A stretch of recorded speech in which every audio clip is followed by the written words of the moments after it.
Hey everyone! Welcome to Be the Change. My name is Lily Mott, and today I'm going to be talking about how change comes when you become comfortable with the uncomfortable.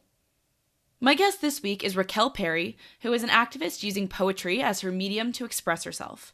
I am so excited to get started with this episode, so without further ado, let's dive into this episode featuring Raquel Perry.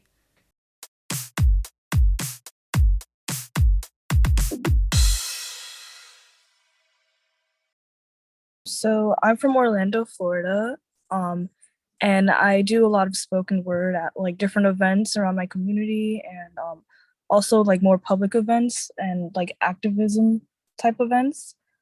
And currently, I'm going to college right now, and I'm majoring in psychology. But I would like to use like my knowledge of psychology and put it into my work as an activist because they kind of go hand in hand in a bit. So that's what I'm currently working on. Thank you so much for that introduction, Raquel, and I'm so glad that I get to talk with you. So, I would love to start off by having you tell me a little bit more about your background. Can you tell me some about what inspired you to get involved in this work? hmm Yeah, so I've always been a writer and I really enjoyed like writing itself, specifically like more of poetry. But I went to an art school for high school and I was a writing major. And from there, I learned about like different forms of writing, such as spoken word. And, even though like I really enjoy like the writing process, I feel like I love speaking more. So that's why I kind of got into spoken word because I felt like I enjoyed more being on a stage and like presenting my writing in that way. That's so interesting, and I think it's great that you've managed to use that passion for spoken word and poetry as a tool for your activism. Can you tell me some about that intersection between your beliefs and activism and your art? Because I think it's really intriguing that you've been able to connect those passions as well as you've been able to. Yeah, for sure. I feel like a lot of times people kind of respond to like poetry and art differently from like other things. So I felt like using my writing, people will kind of just be able to understand me as an individual as well as like what I believe in. I felt like using my writing to spread awareness to like these issues is a better way because it would make people like more interested in art in general as well.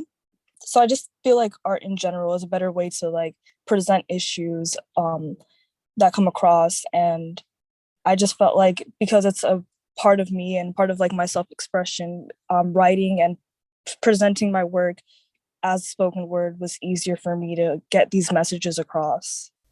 Yeah, that makes so much sense. And I'm so glad that you've been able to find that outlet and express yourself in that way. So, I would love for you to tell me too if there's one piece or maybe one performance that you've done that's really impacted you or really stuck with you. Is there anything like that that comes to mind for you? Yeah, so before I started writing like I guess I would say activism type poetry, I started just writing poetry about like random things. And it was actually in 2020 when all of those things happened with like the Black Lives Matter protests and things like that, where I felt more passionate to write about like political things and like activism things like that. And during those times it was very like it was just a very emotional time and like frustrating as well. So I think in May, I believe, I was just like, okay, like I have to write about this. I have to like say something about this. And so I have this poem called The America I Thought I Knew. And in that poem, I felt like I was just writing about my frustrations with like, the country and just everything that was going on. And so from that moment, I realized that my passion was more about like writing political type of poetry and just spreading awareness to issues that I care most about. So, I want to switch gears a little bit now and ask you if there are any words of advice or words of wisdom that you've heard that really stuck with you or that you try to live your life by. Does anything like that come to mind for you? I have one in mind. My old high school teacher who was also who basically kind of got me into more spoken word told me once to be comfortable with the uncomfortable. And I feel like I kind of took that in because, a lot of times I'm afraid to share my poetry because I'm like, oh, people are going to view me a certain way. And, It's going to make me feel uncomfortable if people perceive me as, someone who's like radical or like, things like that. So I just felt like I've taken that with me because I realized that like you're going to feel uncomfortable all the time or like often. So it's very important to just be comfortable with being who you are and how you feel about things. I love that advice, and I have one last kind of similar question for you.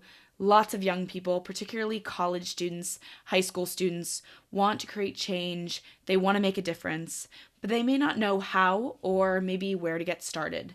Do you have any advice for those people who may be listening?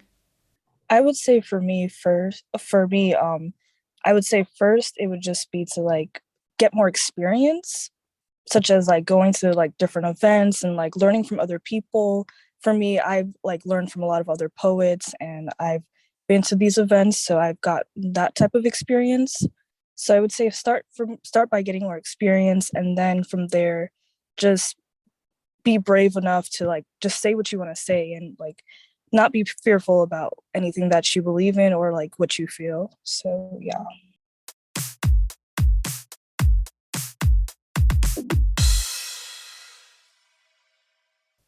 I really enjoyed this conversation with Raquel and am inspired by the way that she's been able to integrate her artistic passions and her activism. I was interested to hear the words of wisdom that Raquel shared about how we need to work on becoming comfortable with the uncomfortable. This really makes me think about how change, whether it be in an activism sense or in a career or in school or just really any change in general, is uncomfortable. It's leaving the way you've done and are doing something for something new. And that can be scary, but it can also lead to a better situation for yourself, for others, or even for the country or for the world.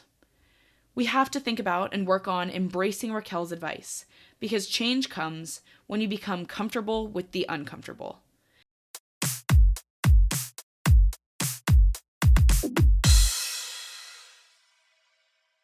Thank you so much for listening to this episode, and you can connect with Raquel on Instagram at RockySoPoppy. If you want to talk about anything I mentioned, please reach out to me by email at lily@bethechangepodcast.org or on Instagram at bethechangepodcast. Tune in for my next episode, but until then, be the change you wish to see in the world. Bye, guys.